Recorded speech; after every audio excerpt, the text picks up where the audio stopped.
Buenos días, mi nombre es Luis Espinosa Quiñones y quisiera tratar hoy día el tema de la potencia firme y las ineficiencias que existen en el sistema eléctrico peruano.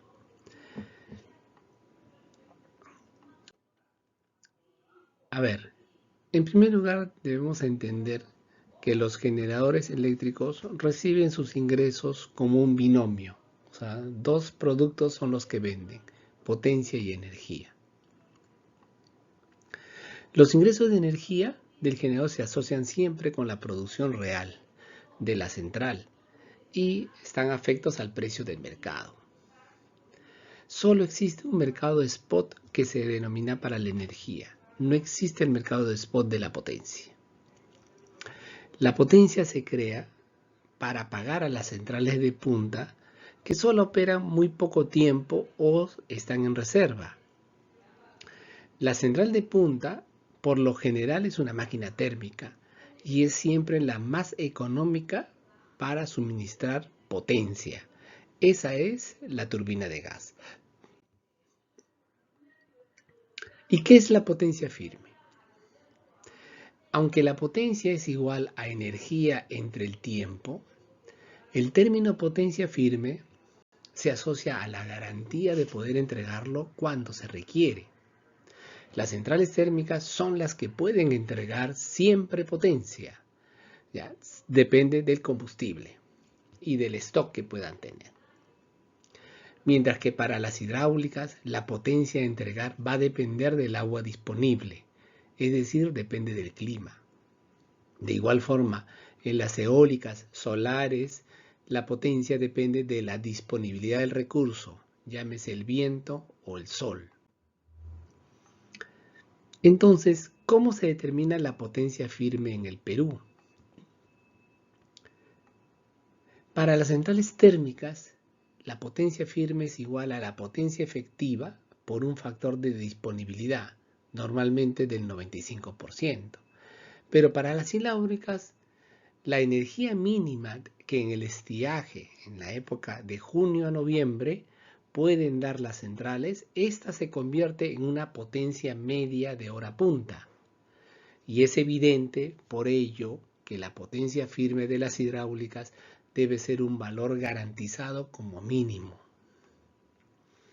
Para las eólicas y solares, la potencia firme es la potencia media que entregan en la hora punta, de 18 a 23 horas. Las eólicas, por ejemplo, entregan en promedio el 60% de su potencia efectiva en la hora de punta, mientras que las solares solamente entregan 0. ¿Y cómo ha evolucionado el pago de la potencia firme? Bien, poniendo la línea de tiempo, la ley de concesiones 25844 que se emite en el año 92 y el reglamento en el año 93 definieron que la suma de las potencias firmes sea igual a la demanda máxima. Es decir, no había posibilidad que sobre potencia firme para contratos. Todos deberían estar contratados. Y las primeras en cobrar la potencia firme eran las térmicas, porque era la que daba la garantía. Recuerden que en el año 92 tuvimos una sequía muy extrema y aunque se tenían hidráulicas, no se tenía potencia. Entonces, la potencia firme de las hidráulicas siempre se reducía para dejar cabida a las térmicas, porque eran las primeras que cobraban. Esto se modificó en el año 99, tanto la ley y el reglamento, para señalar primero que la suma de las potencias firmes no era igual a la máxima demanda, que podía haber exceso de potencia firme, llámese potencia firme de reserva. Y que las primeras en cobrar ya no eran las térmicas, sino las hidráulicas y las renovables, porque tienen un costo variable cero. Con eso se quiso aproximar a la forma en que despachan, pero esto no significa la misma garantía. Entonces ya no se ajustan las térmicas y las hidro y todos pueden cobrar potencia. En el año 2019, Osinermin emite la resolución 144, donde aparte de la competencia de las térmicas, señala que para las RER eólicas y solares, la potencia media que inyectan en la hora punta se va a considerar como su potencia firme. Y eso viene aplicando hasta la actualidad. ¿Y qué connotación tiene el precio de la potencia? El precio de potencia de punta, sin considerar el margen de reserva, que es del orden del 25 a 30%, es igual a $60 por kilovatio año. El valor de $60 kilovatio año es similar al costo medio de una turbina de gas, es decir, su costo fijo que cubre la inversión más la operación y el mantenimiento. Por lo tanto, el precio de potencia para las centrales térmicas le permite recuperar costos fijos y no necesitan de operar. Esto es lo que garantiza la reserva eficiente y ese es el concepto de hacer un binomio en el ingreso del generador. Hay ingresos fijos y hay ingresos variables que dependen de la energía. Obviamente, la central térmica no tiene normalmente ingresos variables, sobre todo las que están en la punta o en la reserva. Para las hidráulicas y eólicas, el ingreso de potencia de punta representa el 20% de su ingreso total y cubren solamente el 20% de sus costos fijos. Por lo tanto, necesita de ingresos de energía para pagar toda su inversión. Para una solar que no tiene ingresos de potencia de punta, entonces necesita puro ingreso de energía para pagar su inversión. Entonces, si observamos los precios del mercado de spot, ¿qué podríamos ver? Esta es la evolución del mercado de spot desde el año 2009 hasta el 2022. La línea azul representa el precio regulado por Osinermin, precio de energía, se le llama tarifa de barra. En cambio, la línea roja y marrón representa el precio del mercado de spot. Pueden ustedes apreciar claramente que desde el año 2010 se produce una subida del precio regulado por Osinermin. Y esa subida se debe básicamente a las licitaciones hechas por el ministerio con Osinermin y que últimamente, dado la inflación que ha habido en Estados Unidos, la inflación del precio del gas y el reajuste que Osinermin hizo del precio del gas natural, ha hecho que esos precios hoy día sean casi de $60 el megavatio hora. Por otro lado, uno puede observar que el precio libre está como en $35. Ese es un promedio. Hay clientes libres que pagan muy altos y otros que pagan un poco menos. Entonces, en el mercado de spot, en noviembre y diciembre del año pasado, del año 2022, se produjeron problemas de oferta. Hicieron que los precios llegaran a $85 o $90 el megavatio hora. ¿Y eso a qué se debe? Si teníamos máquinas, se debe a que las hidráulicas no pudieron producir lo suficiente por un problema de escasez del recurso. Entonces aquí vemos cuál es el problema que se genera siempre en los precios cuando el balance oferta-demanda no es el adecuado.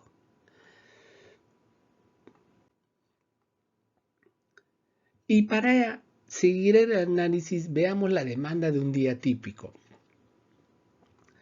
En un día típico, coloquemos primero la línea de tiempo en el eje horizontal.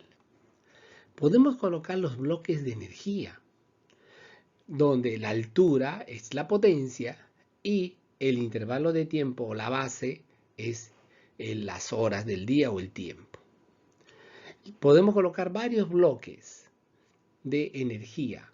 Si unimos todos los bloques durante 24 horas, tendremos la curva de demanda del día típico, que es esta línea azul. Esa representa cómo los clientes en su conjunto consumen en cada hora o cada minuto del día.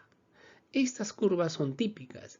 Se aprecia que el máximo es como de 7.600 megavatios y el mínimo es casi de 5.000 megavatios. Entre esos valores es que se fluctúa la demanda de los clientes.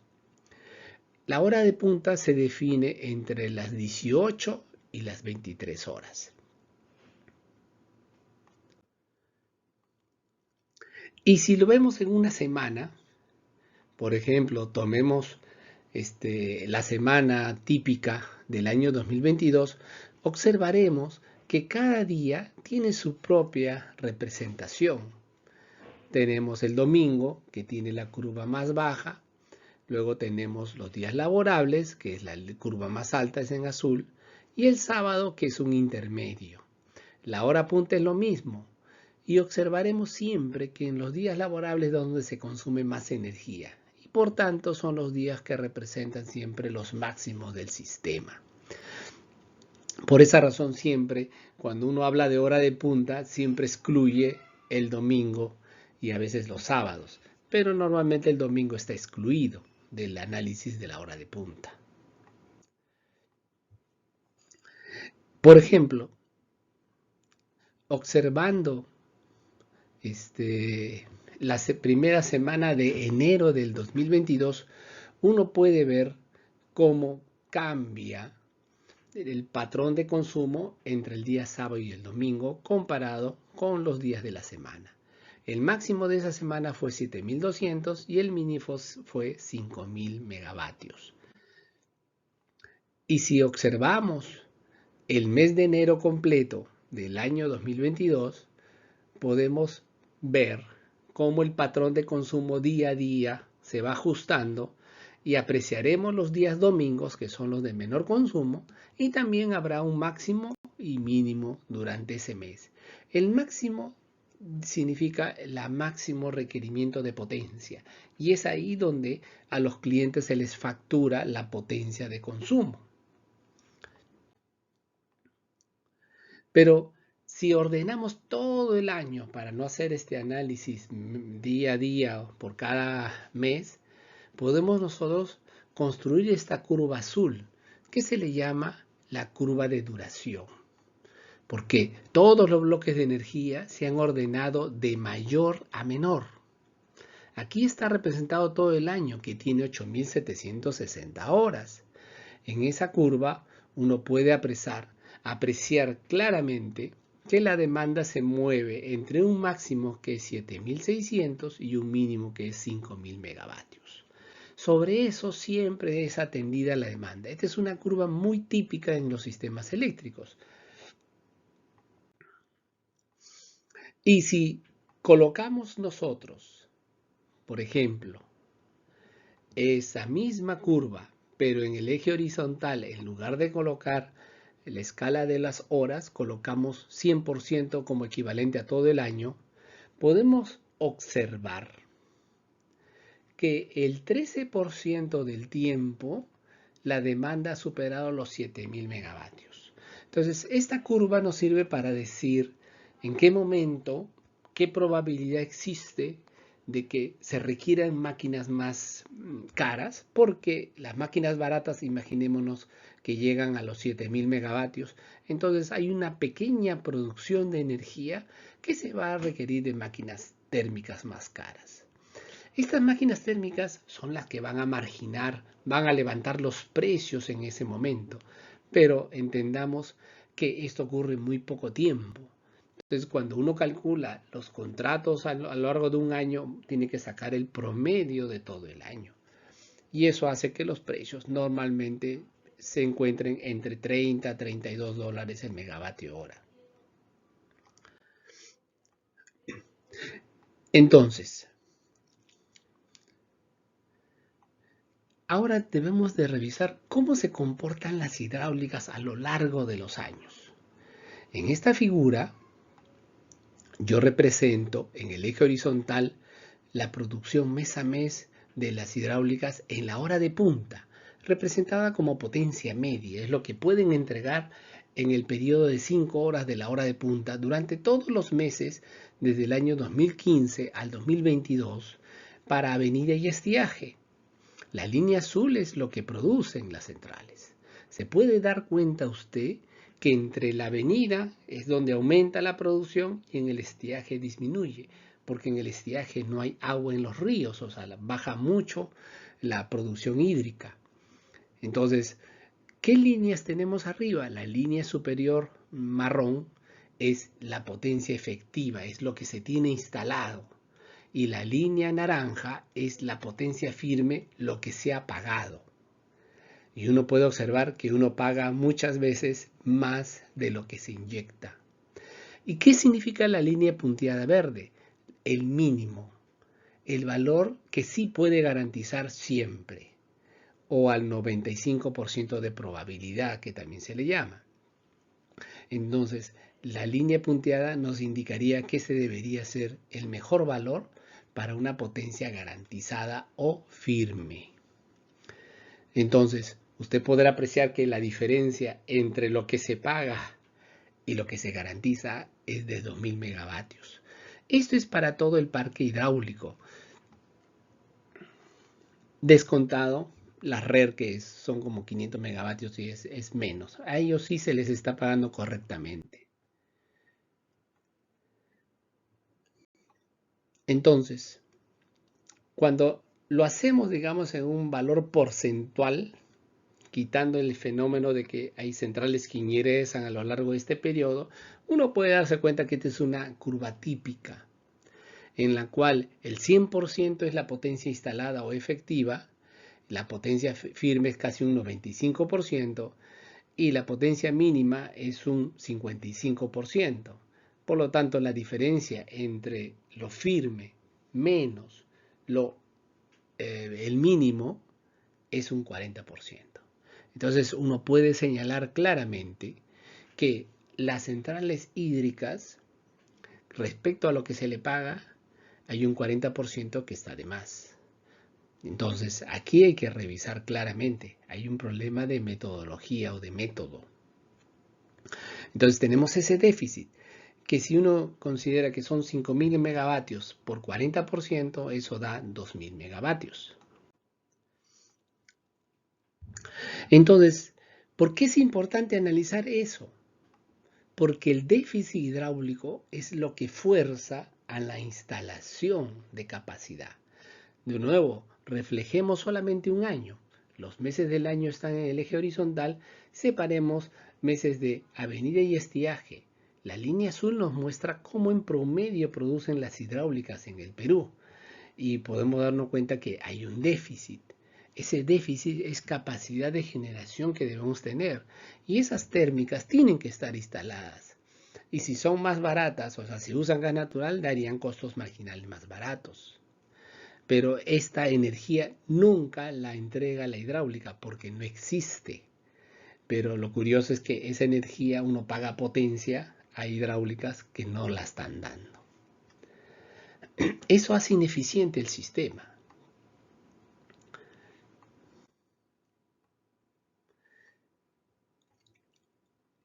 Y revisemos lo que siempre dan las estadísticas. ¿Cuánto es lo que tiene el Perú instalado? ¿Ya? Respecto a la máxima demanda, tenemos 7600 megavatios.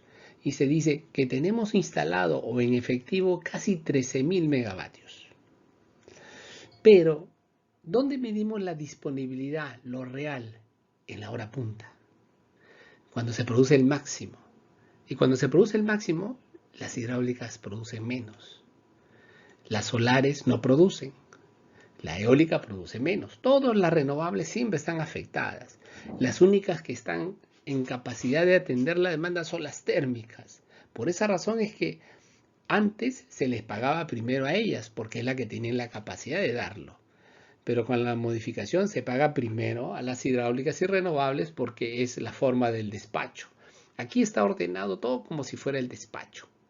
Quiere decir, primero van las renovables, que hay instalados como 6000 megavatios, considerando eólicas y solares. Después va el gas natural, que son ciclos combinados, ciclos simples. Y luego quedan las diésel y residual, que son los que están arriba. Pero las renovables instaladas a las renovables disponibles, hay una diferencia como de 2600 megavatios. Eso se requiere térmica. ¿Por qué es lo más barato de colocar? La térmica produce solamente la mitad del año. Para esos 2600, porque la otra mitad va a estar la hidráulica. sería ineficiente poner más renovables para llenar ese hueco, porque si no, en la época de avenida producirían también más. Entonces, la renovable no es para llenar ese mix. El mix siempre es hidrotérmico, es lo más eficiente. Y el gas natural llena eso, pero el gas natural necesita ductos, necesita máquinas y necesita que se le pague la potencia. Si no le paga la potencia, no existe la central térmica. Entonces, la reserva respecto a lo máximo es como del 30%, que eso es lo razonable. Y por tanto, hay algo que se llama no disponible, hay potencia que no existe. Podrá estar instalado, pero no hay recurso para darlo. Y eso es como 2600 megavatios. ¿Y por qué es importante? Porque cuando uno hace el balance oferta-demanda, quiere decir, cuando uno revisa cómo se construyen los precios, ahí es donde entra la oferta y la demanda. Por ejemplo, esta línea punteada a marrón muestra cómo a lo largo de la oferta de cada central uno puede cambiar los precios que están en el eje vertical. Entonces, en la avenida se tiene la mayor oferta, o sea, la curva de la oferta está más desplazada a la derecha. Entonces, cada tecnología va poniendo su precio. Las hidro y las renovables tienen costo variable cero, mientras que los ciclos combinados, ciclos simples de gas, están asociados al precio del combustible. Entonces, cuando uno mezcla con la demanda, que son líneas verticales, la demanda se mueve en un rango entre los 5000 y los 7600 megavatios. Y en ese rango, en su movimiento, siempre está marginando la térmica del ciclo combinado. Por lo tanto, el ciclo combinado va a ser el que define el precio de la energía en el mercado spot. Esa es la lógica. Pero, ¿qué sucede en el estiaje? En el estiaje tenemos el tema contrario. Disminuye la oferta hídrica, las renovables y todo lo demás en la hora de la punta. Entonces la curva del estiaje ha desplazado a la izquierda. Tenemos las mismas centrales, pero como si hubieran achicado. En cambio, las de gas tienen que estar preparadas para cubrir la oferta. Entonces, la misma demanda se mueve entre los 5000 y los 7600. Esta curva se repite a lo largo de los meses, ¿no? Como un patrón. Entonces, se nota de que si hubiera una pequeña falla en alguna de las centrales térmicas, el costo, la curva azul se desplazaría más a la izquierda y los costos subirían. Por esa razón es importante tener reserva eficiente. ¿Qué significa? Centrales de gas en reserva. Significa tener ductos para esas centrales de gas. Porque no es eficiente seguir poniendo hidráulica. La hidráulica tiene siempre ese patrón de consumo de que en la avenida produce y en el estiaje no tiene agua. Entonces, son las hidráulicas las que causan la volatilidad del precio spot. Las térmicas solamente están ahí para atenderlo. Y esa volatilidad se ve en la diferencia de curvas de oferta, tanto en la avenida como en el estiaje. Curvas de oferta que marcan precios spot diferentes, que mezclados con la demanda nos va a dar precios diferentes en la avenida y el estiaje. Entonces, la diferencia entre el estiaje y la avenida es el efecto hídrico. Entonces, el Perú lo que tiene que hacer es reducir ese efecto. ¿Cómo? Incentivando centrales de baja volatilidad entre avenida y estiaje. O sea, centrales con presas o con centrales con mejores ríos. Lo otro también es no metiendo demasiadas hidráulicas, metiendo otra tecnología. Por ejemplo, la geotermia es una tecnología muy plana a lo largo de los años y de los meses. O sea, no tiene un cambio brusco en la producción. Eso lo que hace es evita poner más térmicas. O sea, poner hidráulicas hace que hay que poner más térmicas. Se tiene que acompañar. Entonces, en conclusión, ¿qué tenemos? Que la potencia firme de la hidráulica está sobrevalorada en 2000 megavatios, que es un 40% de la capacidad. Esto quiere decir que el sistema requiere 2000 megavatios más adicionales para poder compensar esa falta de potencia. Es una potencia pagada y que no existe. Además, al existir un margen de reserva máximo, porque eso lo coloca el ministerio, habrá térmicas que no pueden cobrar, porque alguien ya cobró primero que ellos, llámese las hidráulicas, aunque ellas existan. Eso lo que puede implicar es que se tenga que subir ese margen, y si sube ese margen, suben los precios de la potencia. Por lo tanto, también no es justo que las otras RER, como las eólicas y las solares, se les pague en función de la potencia que realmente inyectan en la hora de punta, pero a otras RER, a otras como las hidráulicas, no se le aplique ese control o ese filtro para poder verificar que realmente exista. Entonces, se nota claramente que hay una ineficiencia en la evaluación de la potencia firme de las hidráulicas, que perjudica básicamente a los usuarios, porque tenemos que pagar más potencia, más reserva, y encima los costos de la energía van a ser más volátiles. Todo eso perjudica a los clientes. Entonces, recordemos que la ley 28832 se diseñó para la eficiencia en la generación. Y hay que revisar procedimientos y determinar un pago justo a cada tecnología. Muchas gracias.